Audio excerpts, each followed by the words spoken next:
Bacaan Alkitab hari ini dari kitab 1 Samuel pasalnya yang ke-25, kematian Samuel. Dan matilah Samuel, seluruh orang Israel berkumpul meratapi dia dan menguburkan dia di rumahnya di Rama. Dan Daud berkemas, lalu pergi ke padang gurun Paran. Daud, Nabal, dan Abigail. Ketika itu ada seorang laki-laki di Maon yang mempunyai perusahaan di Karmel. Orang itu sangat kaya. Ia mempunyai 3.000 ekor domba dan 1.000 ekor kambing. Ia dari Karmel pada pengguntingan bulu domba-dombanya. Nama orang itu Nabal dan nama istrinya Abigail. Perempuan itu bijak dan cantik, tetapi laki-laki itu kasar dan jahat kelakuannya. Ia seorang keturunan Kaleb. Ketika didengar Daud di padang gurun bahwa Nabal sedang menggunting bulu domba-dombanya, maka Daud menyuruh 10 orang dan kepada orang-orang itu Daud berkata, "Pergilah ke Karmel dan temuilah Nabal.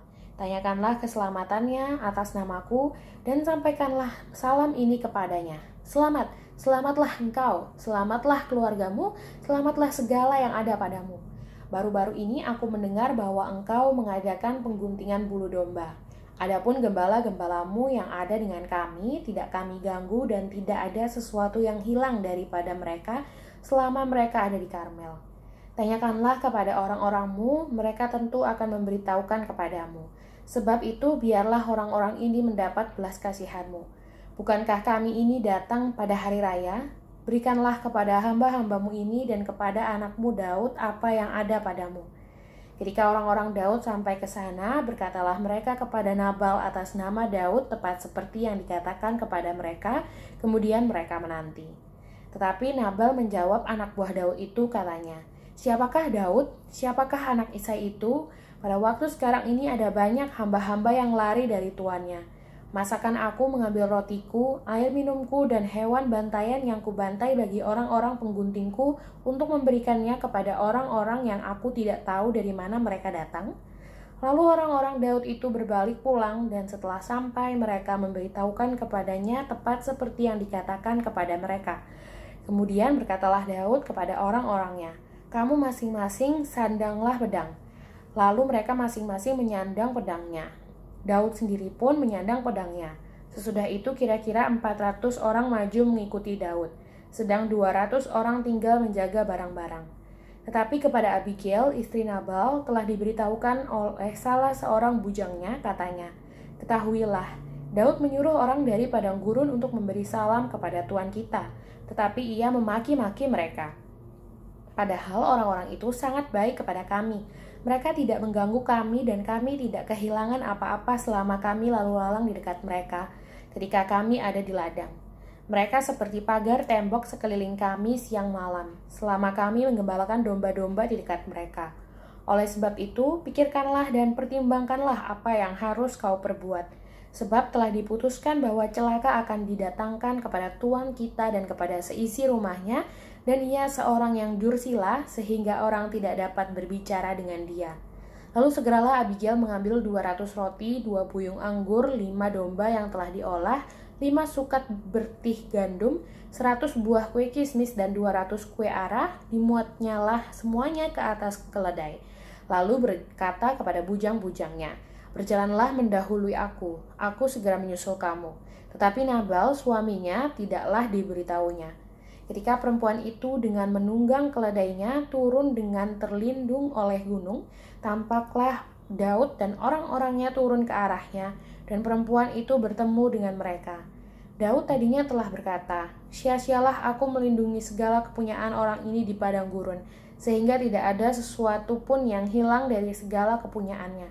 Ia membalas kebaikanku dengan kejahatan. Beginilah kiranya Allah menghukum Daud. Bahkan lebih lagi daripada itu, jika ku tinggalkan hidup sampai pagi seorang laki-laki saja pun dari semua yang ada padanya." Ketika Abigail melihat Daud, segeralah ia turun dari atas keledainya, lalu sujud menyembah di depan Daud dengan mukanya sampai ke tanah. Ia sujud pada kaki Daud serta berkata, "Aku sajalah ya tuanku yang menanggung kesalahan itu. Izinkanlah hambamu ini berbicara kepadamu dan dengarkanlah perkataan hambamu ini. Janganlah kiranya tuanku mengindahkan Nabal, orang yang dursila itu. Sebab seperti namanya demikianlah ia. Nabal namanya dan bebal orangnya.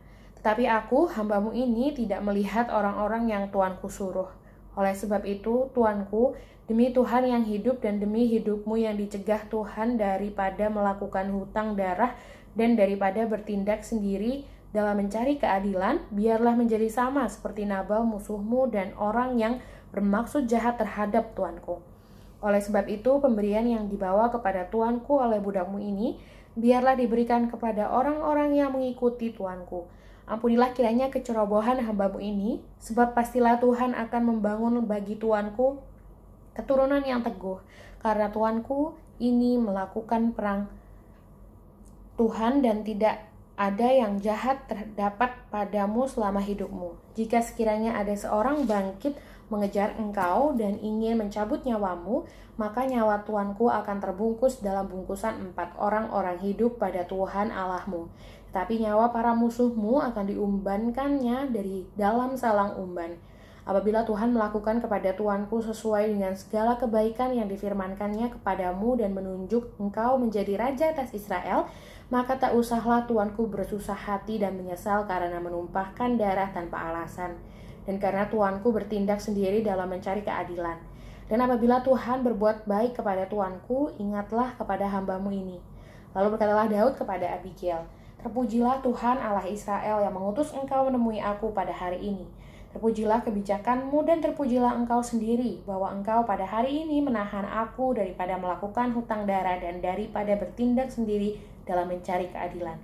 Tetapi demi Tuhan Allah Israel yang hidup, yang mencegah aku daripada berbuat jahat kepadamu, jika engkau tadinya tidak segera datang menemui aku, pasti tidak akan ada seorang laki-laki pun tinggal hidup pada Nabal sampai fajar menyingsing. Lalu Daud menerima dari perempuan itu apa yang dibawanya untuk dia dan berkata kepadanya, pulanglah dengan selamat ke rumahmu. Lihatlah, aku mendengarkan perkataanmu dan menerima permintaanmu dengan baik. Sampailah Abigail kepada Nabal dan tampaklah Nabal mengadakan perjamuan di rumahnya seperti perjamuan raja-raja.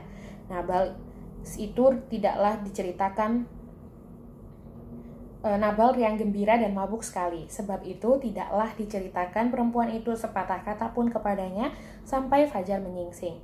Tetapi pada waktu pagi ketika sudah hilang mabuk Nabal itu, diceritakanlah kepadanya oleh istrinya segala perkara itu. Lalu terhentilah jantungnya dalam dada dan ia membantu.